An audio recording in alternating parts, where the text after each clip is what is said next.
Hello दोस्तों, स्वागत है आपका आपके एबीपी विजन्स पर। आज हम अपने दूसरे भाग के बारे में बात करेंगे और जानेंगे कि इजराइल की सेना क्यों खोद रही है बच्चों के कब्र। तो आइए जानते हैं क्या है इस वीडियो में खास। हमास का दावा है कि सभी बंधक उसके कब्जे में नहीं है और कुछ को गाजा में स्थित एक उग्रवादी समूह फिलिस्तीनी इस्लामिक जिहाद ने बंधक बना लिया है। जैक सुलिवन ने रविवार को CNN को बताया, फिलहाल हमारे पास 9 अमेरिकी लापता है, जिनमें से एक ग्रीन कार्ड धारक लापता है। हमें उनकी स्थिति के बारे में पता नहीं है, चाहे वे जीवित हो या उनकी मृत्यु हो गई हो, लेकिन हम उन सभी व्यक्तियों की सुरक्षित बरामदगी की कोशिश कर रहे हैं। NBC न्यूज से बात करने वाले परिवारों ने सोमवार रात व्हाइट हाउस में सुलिवन से मुलाकात की। परिवारों ने अपनी मुलाकात के बारे में कोई विशेष जानकारी नहीं दी, लेकिन वे सभी इस बात पर सहमत थे कि राष्ट्रपति जो बिडेन और उनका प्रशासन उनके प्रियजनों की रिहाई के लिए गहराई से प्रतिबद्ध है। जहां तक मेरी समझ है, प्रशासन बंधकों की रिहाई के लिए हर उपलब्ध माध्यम का उपयोग कर रहा है, यहूदा बेनिन ने कहा, जिनकी बेटी और उनके पति को बंदी बना लिया गया था।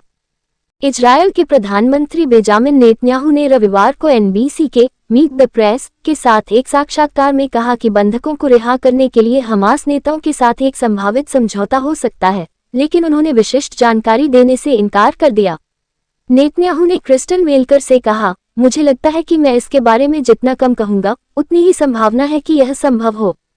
नेतन्याहू, जो 7 अक्टूबर के हमले के बाद अचानक पकड़े जाने के कारण इजरायल में गहन जांच का सामना कर रहे हैं, इस बात पर जोर देते हैं कि गाजा में इजरायल का सैन्य हमला बंधकों को मुक्त कराने के लिए देश की सर्वश्रेष्ठ रणनीति है, क्योंकि यह हमास पर दबाव डालता है।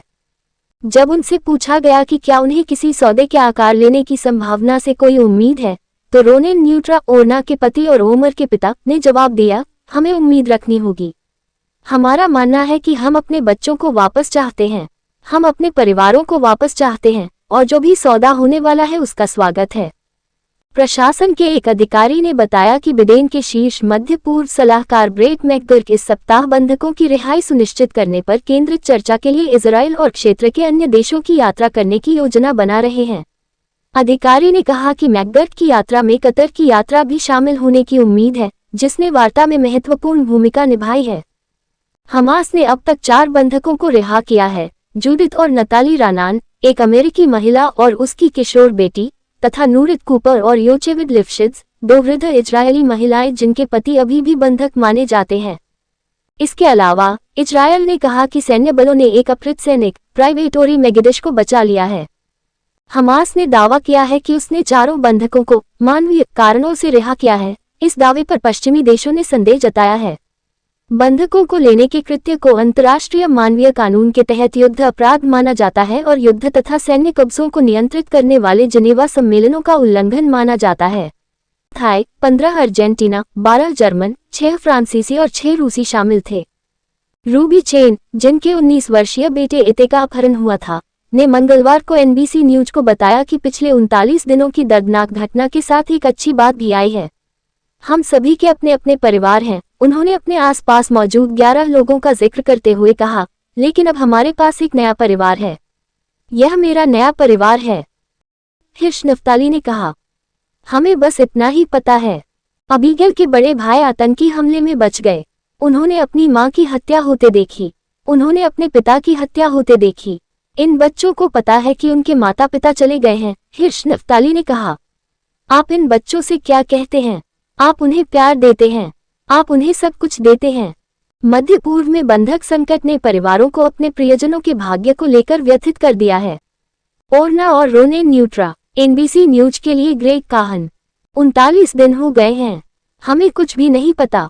हमें पता है कि उन्हें ले जाया गया था, हमें पता है कि जब उन्हें ले जाया गया था तब वे स्वस्थ थे। हमें नहीं पता कि उन्हें कहाँ रखा गया है, क्या उन्हें प्रताड़ित किया गया है, क्या उन्हें खाना दिया जा रहा है, ओरना न्यूट्रा ने कहा, जिनके 21 वर्षीय बेटे उमर को ले जाया गया था। क्या आप इसकी कल्पना कर सकते हैं? यह अकल्पनीय है। येल अलेक्जेंडर, जिनके 19 वर्षीय बेटे को अगवा कर लिया गया था, ने कहा कि 7 अक्टूबर के बाद से उनके लिए खाना और सोना मुश्किल हो गया है। जॉन पोलिन, जिनके 23 वर्षीय बेटे हर्ष को एक पिकअप ट्रक पर लादते हुए वीडियो में कैद किया गया था, जिसमें उसका एक हाथ उड़ा हुआ था, ने बस इतना कहा, जब तक हम उन्हें वापस नहीं लाते, हम शांत नहीं बैठेंगे। NBC न्यूज के लिए ग्रेग काहन। इजराइल की सरकार ने कहा है कि माना जाता है कि हमास के आतंकवादियों ने 239 लोगों को बंधक बना रखा है।